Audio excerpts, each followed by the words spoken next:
My life always seemed like something you could call perfect. I had a cozy suburban home, a dream I'd held on to since childhood. A wooden fence, a green lawn, blooming bushes near the entrance. Every detail of our house reflected the love and care my wife and I poured into creating this space.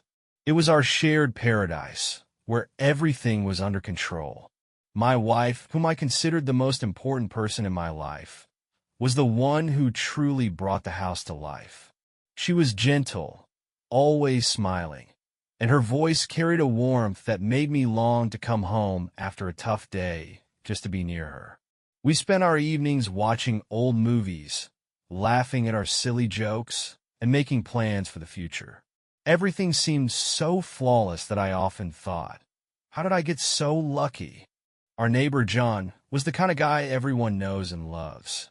He was witty, charismatic, always ready to lend a hand. If anything broke in our home, whether it was the plumbing or the electricity, John was there with his tools and advice.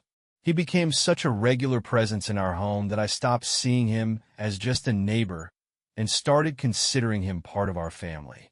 I often joked, if you and I got married, John, life would probably be a lot simpler. We laughed, and my wife always joined in with her warm laugh. They got along so well, and I always thought it was a good thing. Isn't it great when your wife and your neighbor get along so well? Picture our routine. John would drop by almost every evening, bringing a bottle of beer or a freshly baked pie. We'd sit in the living room discussing sports, politics, or just cracking jokes.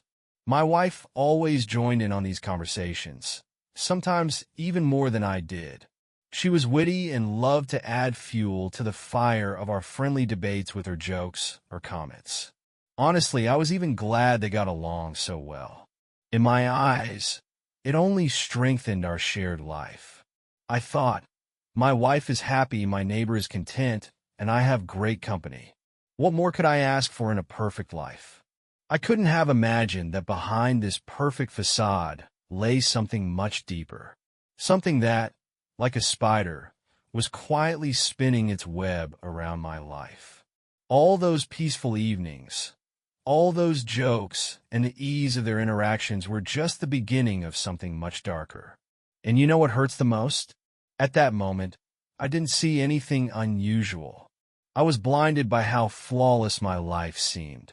But you know how they say perfection is just a mask?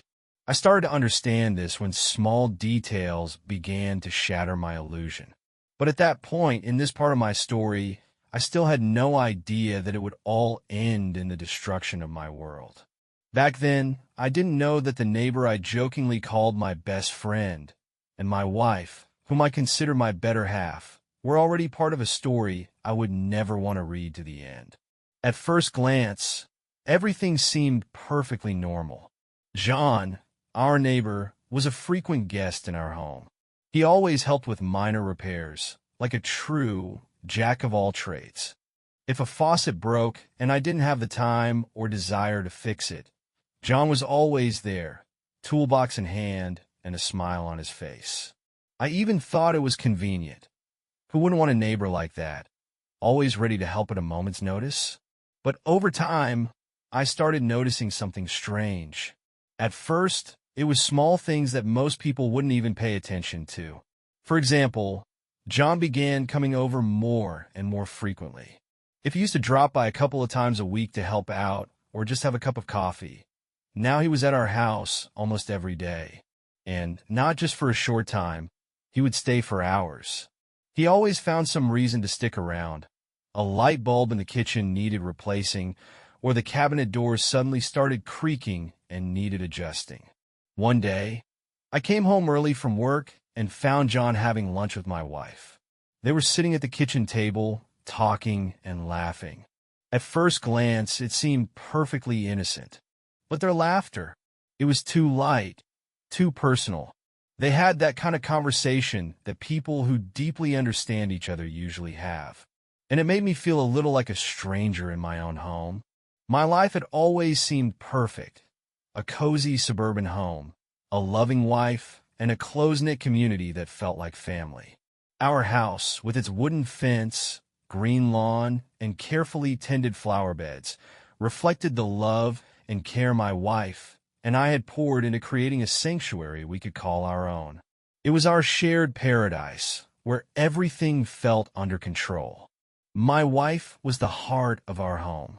Her warmth, laughter, and unwavering support were the pillars of my happiness. Every evening, I would look forward to coming back to her after a long day, knowing she'd be there to welcome me with a smile and an embrace. We shared countless moments together, watching movies, laughing at inside jokes, and dreaming about the future. Life felt secure, predictable, and blessed. And then there was John, our neighbor. The charismatic and ever-helpful type, John was the kind of guy everyone liked. Whether it was fixing a leaky faucet or lending a hand with electrical work, he was always there with his toolbox and his trademark grin. Over time, he became more than just a neighbor. He was practically family. I often joked, "John, if I had married you instead, life would have been so much simpler." My wife would laugh, her eyes twinkling, and John would join in with his signature laugh. Their camaraderie seemed so natural that I never gave it a second thought. After all, wasn't it a blessing to have a neighbor who got along so well with my wife and me? John became a regular at our house. He'd show up with a bottle of wine or freshly baked cookies and stay for dinner. We'd sit together in the living room, talking about sports, politics, and life. My wife, always the lively conversationalist, would contribute with witty remarks and thoughtful insights. I felt lucky. What more could I ask for in life? But looking back, those moments were the beginning of something I didn't yet see. Something insidious, weaving its way through the fabric of my seemingly perfect life. It started with small, almost imperceptible changes. John's visits became more frequent. If he used to stop by a couple of times a week, now he was at our house almost daily, sometimes even without a reason. He began staying late, often helping with things that didn't need fixing or bringing over gifts like books, tools, or treats he claimed he thought we might enjoy. One evening, I came home early from work to find John and my wife having lunch together. They sat at the kitchen table, engrossed in conversation, their laughter filling the room. It seemed innocent enough, but something about their interaction unsettled me. Their laughter was different, too personal, too intimate. I felt like an outsider in my own home. "Oh, you're home early," my wife exclaimed when she saw me. Her face lit up with a smile, but I detected a flicker of surprise. John was helping me with the shelf in the living room, and I thought he deserved a good lunch. "Of course," I replied, forcing a smile. But deep down, something didn't sit right. From that moment, I began noticing more. John was no longer just helping out occasionally. He had become a fixture in our lives. He stayed for dinner more often, bringing wine or pastries, always finding an excuse to linger. My wife seemed delighted by his visits, her eyes lighting up whenever he walked through the door. Their conversations grew livelier, filled with jokes and inside remarks I didn't understand. One night, as we were having dinner together, I noticed John helping her clear the table. When he took a plate from her hands, their fingers brushed briefly. It was a fleeting moment, but it sent a pang of unease through me. "Why are you looking at me like that?" my wife asked, catching me staring at them. Her tone was casual, but there was a hint of nervousness in her voice. "Oh, it's nothing," I replied quickly, brushing off her question. But in my mind, dozens of questions were swirling. Was I overreacting? Was this just my imagination running wild? As days turned into weeks, these small moments began to form a clearer picture. John was no longer just a friendly neighbor. He was encroaching on something far more personal. My wife, who once shared everything with me, now seemed distant. She laughed more freely with him, engaged in deeper conversations, and even joked about things I didn't understand. One evening, I came home to find them sitting on the couch together, their heads close as John showed her something on his phone. She laughed, a soft, genuine laugh that felt misplaced. When they noticed me, they quickly pulled apart. "Oh, you're home," my wife said, trying to sound casual. But her eyes didn't meet mine, and her voice carried a hint of tension. "Yes," I replied, keeping my tone neutral, though unease churned inside me. These moments piled up, each one chipping away at the trust and comfort I once felt. I began to realize that my perfect world was cracking, the life I thought I knew slipping through my fingers. John was no longer just a neighbor, and my wife no longer felt like the partner I once trusted implicitly. I didn't know what it all meant, but I could feel it. My perfect reality was unraveling, and I was on the brink of uncovering something I wasn't sure I was ready to face. "Oh, you're home already?" my wife exclaimed, startled to see me standing there. Her face lit up with a smile, but I noticed a flicker of surprise in her expression, something she quickly tried to mask. "We were just having a bite to eat. John helped me fix the shelf in the living room, so I thought he deserved some lunch." "Of course," I replied, forcing a smile, though unease had already begun to settle in my chest. Something about the way she spoke felt rehearsed, as if she were trying to justify his presence too much. It was the first moment I felt that nagging suspicion, a crack in what I thought was an unshakable foundation. From then on, the small, seemingly inconsequential details started to pile up. John wasn't just stopping by for the occasional repair or coffee anymore. His visits were becoming alarmingly frequent, often unannounced, and he no longer stayed just for an hour or two. He lingered. If I worked late, he'd find excuses to drop by and check on things, often bringing gifts, a bottle of wine, a box of cookies, or even fresh fruit from the farmer's market. One night, I came home early from work and found them having lunch together at the kitchen table. They were laughing too much, too freely, and their conversation seemed unusually lively. It wasn't just friendly banter. It felt deeper, like there was a connection I wasn't part of. "Oh, you're back early," my wife said, glancing up, startled. Her smile was warm, but again, I noticed something behind her eyes, an unease she was trying to hide. "John was just helping me with a few things around the house, so I thought I'd make us some lunch." I nodded, my face neutral, but my mind raced. Why was he here in the middle of the day?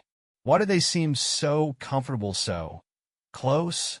As the days went by, these moments became harder to dismiss. John started showing up with little gestures that felt far too personal. He'd bring her flowers, claiming they were from his garden, or drop off her favorite pastries, saying he had extras.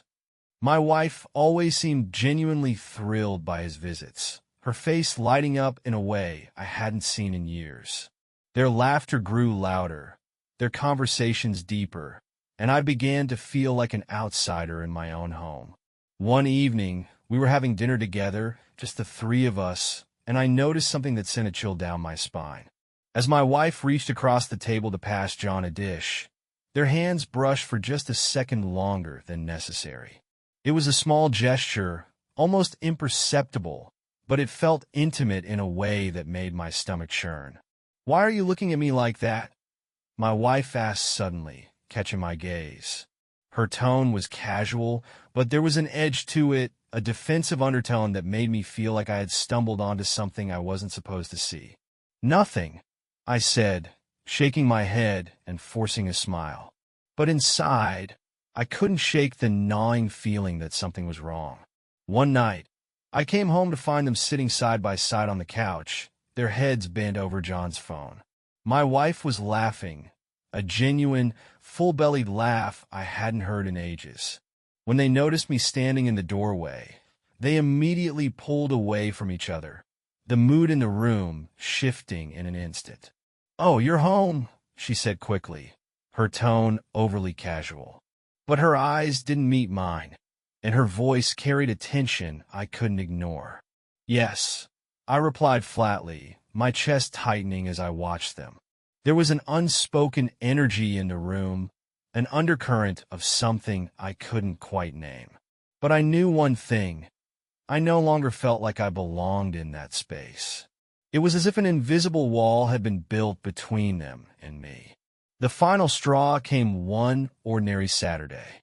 I had planned to spend the day running errands and then surprising my wife with her favorite cupcakes from the local bakery.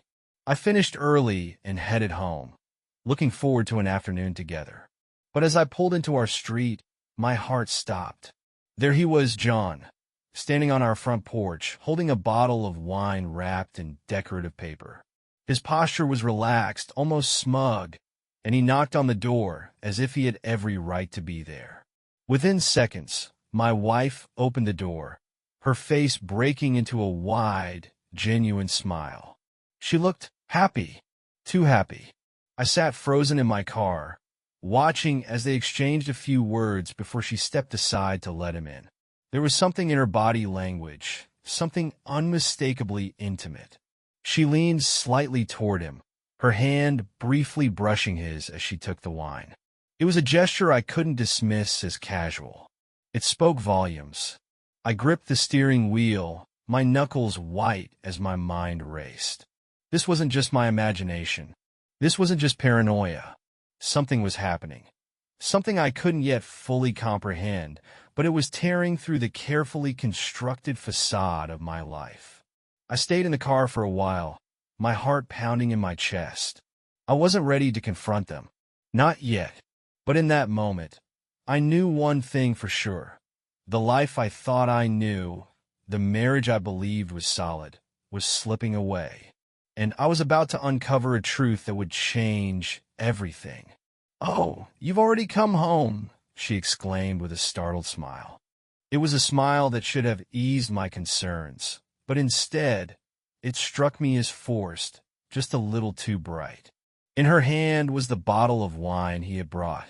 I noticed how their hands had brushed briefly during the exchange, a fleeting moment, but one that didn't escape my attention. I sat in my car, gripping the steering wheel tightly as a wave of unease washed over me. My heart began to race. What's he doing here? I thought. Why does he feel comfortable bringing wine to my house when I'm not home? And why does she look so expectant, almost as if she'd been waiting for him? Instead of getting out of the car, I stayed put, curiosity and anxiety battling for control of my mind. Something wasn't adding up. I turned off the engine and sank lower into the seat, watching as the front door closed behind them. My thoughts spiraled, each one darker than the last. Minutes felt like hours as I sat there, frozen between action and inaction. I tried to rationalize what I'd seen. Maybe it's nothing, I told myself. Maybe he's just being neighborly, returning the favor for something I've forgotten. But deep down, every small detail, the warmth in her smile, the brush of their hands, the way they disappeared into the house together, felt wrong.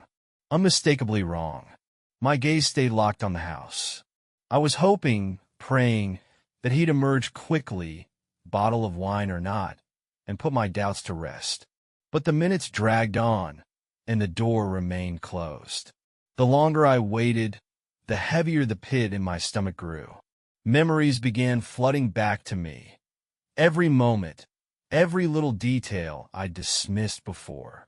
His sudden increase in visits, his constant willingness to help, the jokes they shared that I didn't understand. At the time, I had seen it all as harmless, even endearing. But now, those moments felt like puzzle pieces I'd failed to put together until it was too late. Then movement in the window caught my eye. It was her. She was gesturing with her hands, laughing at something he'd said. Her laughter rang out clear and bright, the kind that I hadn't heard from her in what felt like ages. And it wasn't for me. My grip on the steering wheel tightened as my thoughts raced. What were they talking about? What was so funny? And why did I feel like an outsider peering into a world I no longer belonged to? I stayed there, motionless, feeling a mix of anger, fear, and helplessness churn inside me. I wasn't ready to go inside. I wasn't ready to confront whatever truth was waiting for me on the other side of that door. But one thing was clear. The life I thought I knew, the marriage I believed in, was unraveling before my eyes. Determined to know more, I slid out of the car quietly and moved toward the side of the house. There was a window that gave a partial view of the living room, and I carefully positioned myself where I wouldn't be seen. Through the gap in the curtains, I saw them. They were sitting on the couch. She was curled up with her legs tucked under her, looking completely at ease. Her body language screamed comfort and familiarity, the kind I hadn't seen in our own relationship for months. She was smiling, no glowing, as she tilted her head slightly, completely engrossed in whatever he was saying. He leaned forward, animated, gesturing with his hands as he spoke. She laughed again, a laugh that hit me like a punch to the gut. It was the kind of laugh that once belonged to me, the kind of joy we used to share. And now it was his. I froze, my chest tightening as I watched the scene unfold. There was nothing overtly inappropriate, no physical contact beyond proximity. But their closeness, their chemistry, it was undeniable. This wasn't just friendly neighborly banter. This was something deeper, something intimate. My mind raced, trying to make sense of what I was seeing. How long had this been going on? Had I missed all the signs? Or had I ignored them, blinded by my trust in her, in him, in the life we'd built together? The realization hit me like a tidal wave. This wasn't paranoia. This wasn't a figment of my imagination. There was something real between them, something I could no longer deny.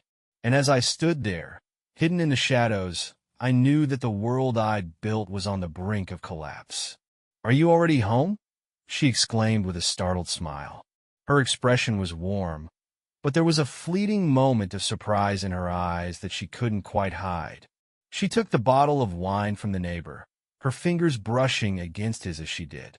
It was a brief, insignificant gesture to most, but to me, it felt weighted, charged with something I couldn't yet define. I stayed in the shadows, just outside their world, watching as she handed him a cup of tea. Their fingers grazed again, lightly, almost unnoticeably, but it happened. Her laughter rang through the room like a melody, and her posture softened as she leaned back against the couch. Her hand instinctively rested on her neck, a gesture I knew too well. It was her signal of comfort, of feeling completely at ease. And yet it wasn't directed at me. My stomach churned as I observed the scene unfolding before me. Their eyes met more often than I was comfortable with, lingering just a second longer each time. The look in her eyes, the slight curve of her smile, and the way she hung on to every word he said. It all painted a picture I desperately didn't want to see. There was something there, a connection I couldn't deny. It was as if an invisible thread was binding them together, leaving me on the outside looking in. My thoughts spiraled uncontrollably. What is this? Has this always been here, and I was just too blind to see it? Or is it something new, something I failed to stop before it started? I tried to rationalize what I was witnessing, to find an innocent explanation for it all. But with every shared laugh, every fleeting glance, my suspicions grew heavier, like a weight pressing down on my chest. The neighbor leaned in slightly, his hand resting on the back of the couch, so close to her shoulder that it seemed inevitable he would touch her. She didn't flinch. Instead, she leaned forward just enough to close the space between them, her attention fully on him. The moment stretched out, every second dragging as if the world had slowed down.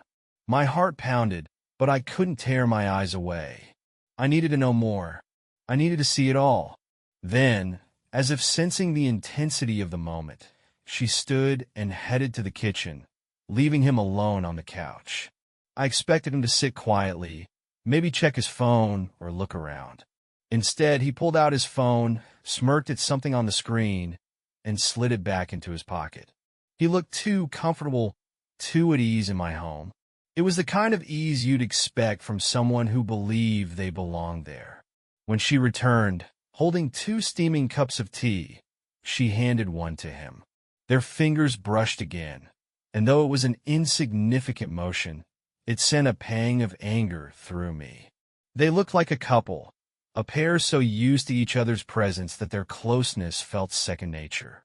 Watching them from the shadows, I felt like an intruder in my own life. I told myself to calm down. Maybe I'm reading too much into this, I thought. Maybe this is just my paranoia talking. She's my wife, and he's just a neighbor. There's nothing wrong with them being friendly, right? But deep down, I knew I couldn't ignore the gnawing feeling in my gut. Something was off, terribly off. I stayed there, hidden and silent, for a few more minutes, watching their every move. Their laughter, their shared moments, the ease of their interaction. It all pieced together into a troubling image. My perfect world, the life I thought I knew, was unraveling before my very eyes. As I stood there, a question loomed over me like a storm cloud. Am I ready for the truth? A truth that might destroy everything I've built. When the weight of my suspicions became unbearable, I knew I couldn't sit idly by any longer. I needed answers. The small details, the laughter, the subtle touches, the lingering glances. They all painted a picture, but I needed clarity. I needed undeniable proof. And so, I made a decision that felt both extreme and necessary. I would install a hidden camera in my own home. It wasn't a decision I made lightly, but it was one I felt I had no choice but to make. If I was wrong, the footage would prove it, and I could move forward, finally letting go of the doubts that haunted me. But if I was right, if my fears were grounded in reality, then I needed to see it for myself, no matter how much it hurt. The next morning, I found myself in an electronics store, browsing through surveillance equipment. My hands were trembling, my heart racing. The salesperson approached me, asking if I needed help, and I mumbled something about home security. It wasn't a lie, not exactly. But the truth was, I wasn't securing my home. I was securing my sanity. The camera I chose was small and discreet, easy to hide among the books on our shelves or nestled inside a decorative vase.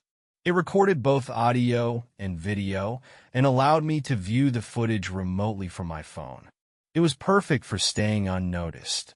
And as I stood at the checkout counter, the gravity of what I was about to do sank in. I felt like a stranger to myself, someone I barely recognized. That night, after she went to bed, I carefully installed the camera in the living room. Every sound I made seemed deafening, every creak of the floor a potential giveaway. My hands shook as I adjusted its position, ensuring it captured the entire room. Once it was in place, I stepped back and stared at it for a moment, hidden so well that even I could barely see it. I told myself it was for the best. I told myself that I needed to know, even if the truth shattered me. And as I lay in bed that night, unable to sleep, one thought consumed me. Tomorrow, I'll know everything. You're always so good at making me laugh, she said softly, her voice carrying a warmth that I hadn't heard directed at me in a long time. Her smile lingered, her eyes meeting his in a way that felt intimate. Too intimate. I sat frozen in front of the screen, my fingers gripping the edge of the table as if bracing for impact. This wasn't just friendly banter. There was something deeper, something unmistakably personal in the way they interacted. He responded with a grin, leaning back on the couch, but keeping his gaze fixed on her. "Well, someone has to brighten your day, right?" he said with a chuckle. She laughed again, and the sound pierced through me like a knife. As I continued watching, their body language spoke volumes. He shifted slightly closer to her, his arm casually resting on the back of the couch, his fingers nearly brushing her shoulder. She didn't pull away. Instead, she tilted her head slightly, almost leaning into his proximity. My chest tightened. This was not the kind of comfort you share with a neighbor. This was something else entirely. The scene unfolded like a slow-motion nightmare. She picked up her glass, taking a sip of wine, her eyes never leaving his. He mirrored her movement, their small, synchronized gestures adding another layer to the undeniable connection between them. They weren't just sharing a moment. They were sharing a world that I was no longer part of. Then it happened. He reached out and tucked a stray strand of her hair behind her ear.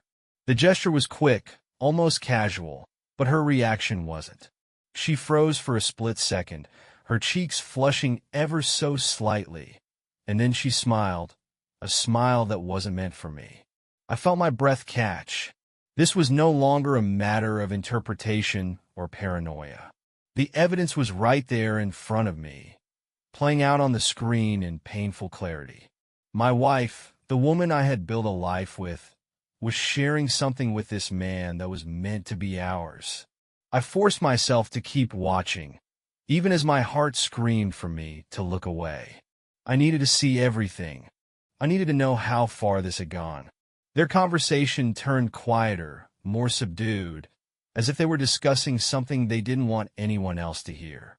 I turned up the volume on the recording, straining to catch every word. "I don't know how much longer we can keep doing this," she said, her voice barely above a whisper. "He's going to notice. He's already been acting different." "Don't worry," he replied, his tone steady and reassuring. "We just need to be careful. As long as we're smart about it, he won't figure it out." My blood ran cold. The confirmation I had dreaded was now undeniable. They weren't just flirting. They weren't just sharing moments that felt too close. They were hiding something they both knew was wrong. I paused the recording, unable to watch any further.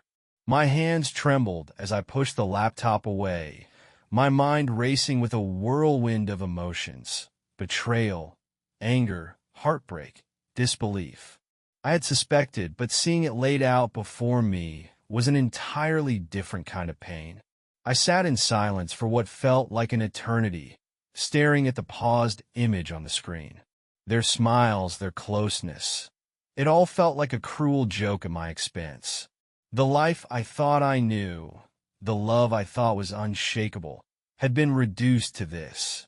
For a moment, I didn't know what to do. Should I confront them? Should I wait and gather more evidence? Or should I simply walk away from it all, leaving behind the house that now felt like a stranger's? One thing was certain: the truth was out, and it had shattered everything. He finally looked back at me, his face pale and tense. His usual charm was gone, replaced by something I hadn't seen in him before: fear. "All right," he said, his voice shaky but still low enough to sound composed. "I think we should talk about this, but maybe not here. Oh, Isnapa. We're talking right here, right now. I'm done with secrets. I've had enough of watching you waltz into my house like it's yours. I need answers, and I need them now." He swallowed hard, placing his coffee cup on the edge of the fence. "Look, it's not what you think," he began, but I could see the cracks forming in his demeanor. "Don't," I interrupted. "Don't insult me by saying that. I saw the way you looked at her. I heard the things you said. Just tell me the truth. How long has this been going on?" His lips parted, but no words came out. He seemed to be struggling to decide whether to lie again or confess. Finally, he let out a long sigh and ran a hand through his hair. "It wasn't supposed to happen," he said quietly, his voice barely above a whisper. "I swear to you it wasn't planned. It just happened." I felt the ground beneath me shift, like I was about to fall into an abyss. "What do you mean, it just happened?" My voice was sharp, laced with anger and disbelief. "You don't accidentally betray someone like this. You don't accidentally show up at my house with wine, laugh with my wife, and whatever else you've done." He stepped back slightly, clearly sensing the intensity of my fury. "It started a few months ago," he admitted, his voice trembling. "We were just talking. You were working late, and I came by to help her with something. It was innocent at first, but I don't know. We got close. Too close."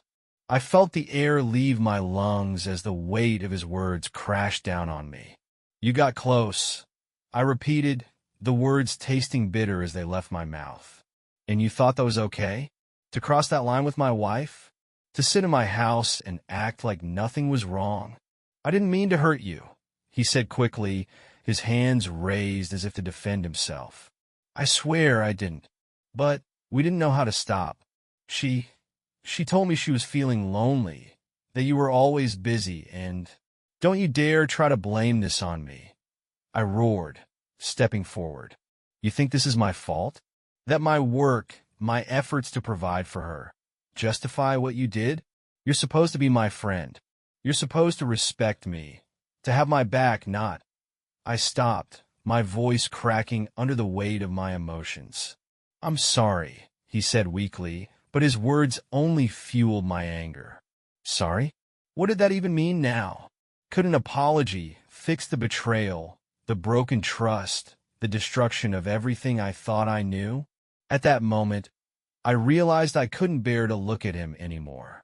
I turned and walked away, leaving him standing there, his face a mixture of regret and fear.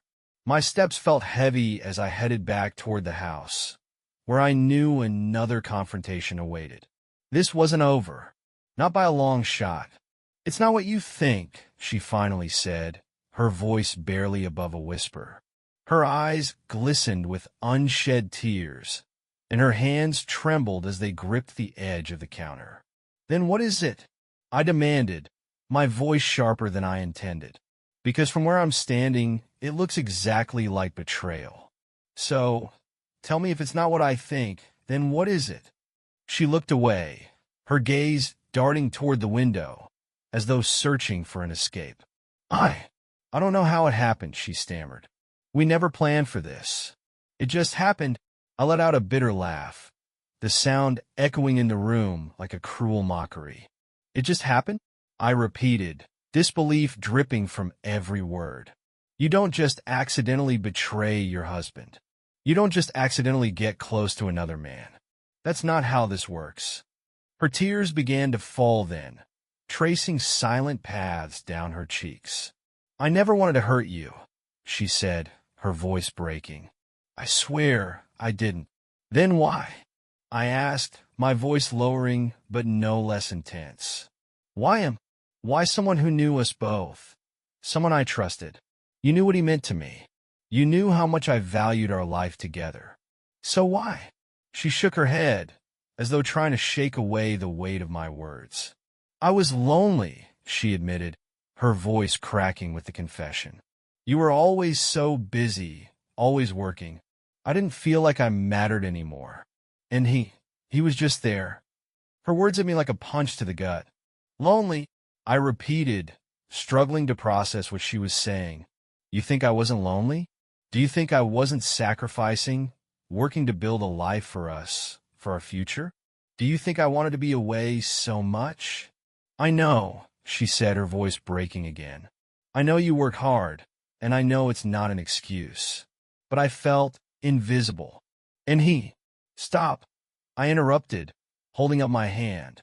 Don't you dare justify this. Don't you dare tell me that he filled some void I wasn't enough to fill. You had a choice, and you made it. Her sobs grew louder, her hands coming up to cover her face as she turned slightly away from me. I know I don't deserve your forgiveness, she said, her words muffled by her hands. But it was a mistake. It didn't mean anything. A mistake? I shot back, my anger boiling over again. Mistakes are forgetting to turn off the oven or losing your keys. What you did was a choice, a deliberate choice to betray me, to invite him into our life in a way that should have never happened. She lowered her hands, her tear-streaked face full of desperation. I'll do anything to fix this, she said. I'll cut him off completely.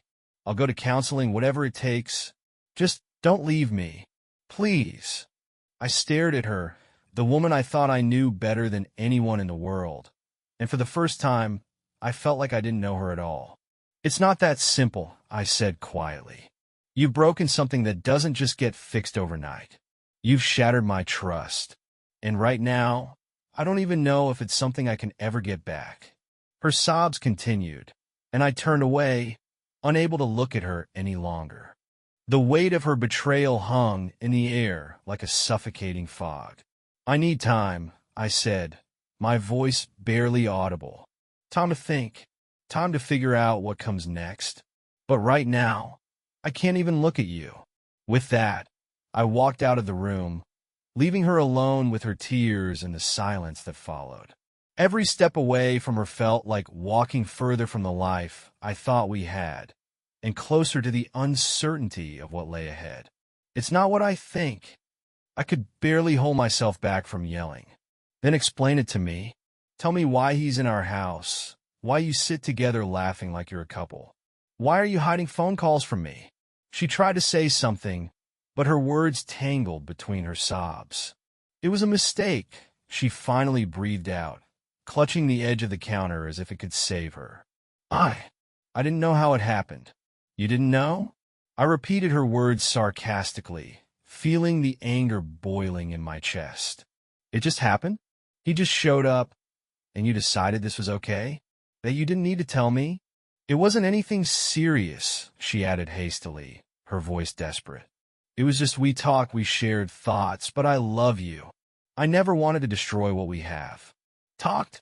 My voice rose again, the words cutting through the tension like a knife. "Talked about what?" "About how I'd never find out. How you could keep hiding behind my back." She grabbed my hand, tears streaming down her face. "Please listen to me," she begged. "It was emotional. We got close, but it never crossed the line. I know it was wrong. I know I betrayed you, but I love you. I want to fix this." I felt the weight of her words sinking into me, but they brought no relief. They sounded rehearsed, like they were meant to pacify me, to make me forget. But I couldn't forget what I saw and what I felt. "Fix this?" I laughed bitterly, the sound dripping with anger and pain. "How do you plan to fix this? How do you plan to rebuild my trust after you've already destroyed it?" She fell to her knees in front of me, sobbing, clutching at my hand. "I'll do anything," she whispered. "Please give me a chance. We can rebuild this. We can get through it." I stood there silently, looking down at her. Her tears, her pleas, they stirred a storm of emotions within me. I saw the woman I loved, but at the same time, I saw the woman who had betrayed me. And I didn't know if I could ever overcome the chasm she had created between us. Later, I found myself alone in our living room, which once was a space filled with laughter and warmth during family evenings. Now it felt cold, almost hostile. Everything around me was a painful reminder of what I once believed was real. Every scratch on the furniture, every family photo on the walls, each one was a testament to how easily something that seemed strong and eternal could crumble. After confronting both my wife and the neighbor, hearing his admission and her desperate pleas, I knew. No more excuses. No more attempts to explain or understand their motivations. My trust, my love, everything I had poured into our relationship was gone, and it forced me to think about what was next. In the days that followed, I was consumed by endless thoughts. Where did it go wrong? Could this have played out differently? Was I to blame for any of it? I replayed every moment of our life together, searching for something that could explain it all. But time and again, I arrived at the same truth. I wasn't to blame. I couldn't control their actions or their choices. At some point, I realized that dwelling on these thoughts only deepened my pain. I didn't want to be a victim of this story anymore. I didn't want this betrayal to define my future. But how do you move forward when your heart is shattered and your faith in people is almost gone? I decided to take the first step. I started with something simple, cleaning the house.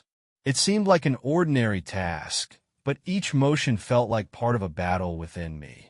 I took down all the pictures from the walls. Every photo of us together was like a dagger to the heart, so I packed them into a box and shoved it into the attic.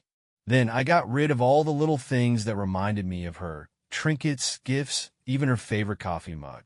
But the physical changes were just the beginning. The real battle was in my mind. Each time I felt overwhelmed by emotions, I reminded myself, this was their choice, not mine.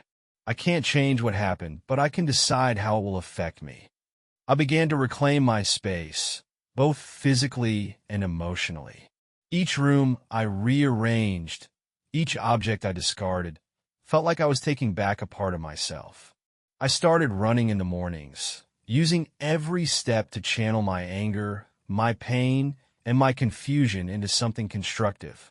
I reminded myself with every mile, I survived. I am still standing, and I won't let this define me. One night, as I sat on the couch, staring at the empty space where our family photos used to hang, I whispered to myself, this is the beginning, not the end. And for the first time in days, I believed it. One evening, I sat down at my desk and began to write. I poured all my emotions onto the page: anger, pain, disappointment. But as I wrote the final word, I felt something new: relief. I realized that these emotions no longer controlled me. It was the moment I finally felt ready to move forward. I started reflecting on what I had lost and what I had gained. Yes, I had lost a relationship I had built over years, but I had found something far more valuable: myself. I understood that I would never again allow others to devalue me or violate my boundaries. Looking back now, I see that the truth, as painful as it is, always holds power. Yes, it destroys. It shatters the illusions you've nurtured for years. But it also gives you the chance to see things as they truly are and to start fresh with a blank slate. I chose to share this story with you not to seek pity, but to help you understand something important. Life will throw challenges at you that seem insurmountable. Betrayal, pain, and disappointment can break you if you let them. Your future is in your hands. You have the power to decide how these events will shape your life. You can let them destroy you, or you can use them to grow stronger, wiser, and more guarded. I don't know yet what lies ahead for me, but I know one thing: I won't let anyone else define my life anymore. And if you're going through something similar, remember this. This isn't the end. It's just a chapter in your story, and you get to decide what the next chapter will be.